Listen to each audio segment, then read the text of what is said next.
Okay, so we're still months away from Starfield's release date, which we still don't know what it is. Maybe the Game Awards here in December will give us some insight.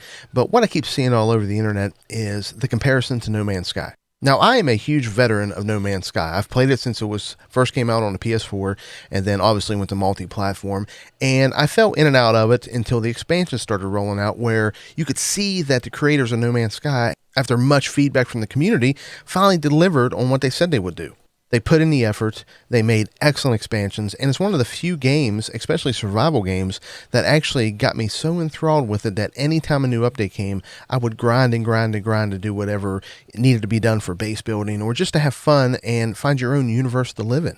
And when the expeditions came out, I thought that was very, very cool because it gave you sort of a direct purpose to play the game and rewarded you very well for completing certain tasks, something the game hadn't done previously. I still play No Man's Sky to this day, and I'm anxious to see any and all updates that come. The expeditions are super fun to me, and I think, like a lot of the community, the ability to play with your friends and create worlds and colonies is just phenomenal in that game. But other than being in space and having a ship and being able to go to different planets, that's where I believe the similarities of Starfield and No Man's Sky will end. Sure, when we saw the first gameplay, you saw a mech and you saw how they gathered resources looked almost identical in a way to No Man's Sky. And I have to admit, I agree with you on that. It looked very, very similar. But like anything the internet does, is we take a lot of things at face value. Number one, of course, the game isn't out yet. So we really won't know the true comparisons till we play it.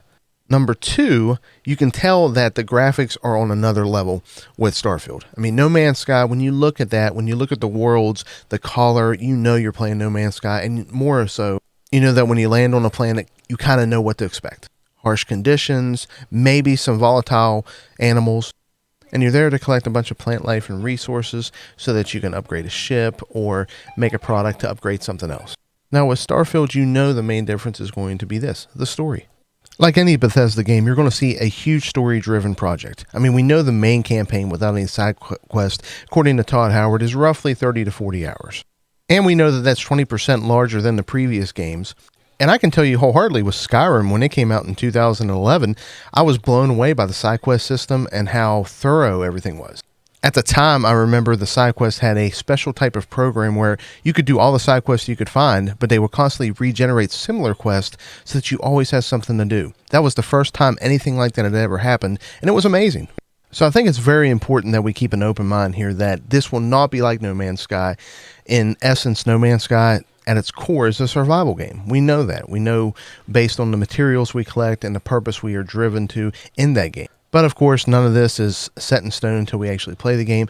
But let me know your comments below, and what do you think? Do you think it is going to be a No Man's Sky type game? Do you think it'll be identical? Do you think it'll be different? Let me know. I'd love to hear your comments.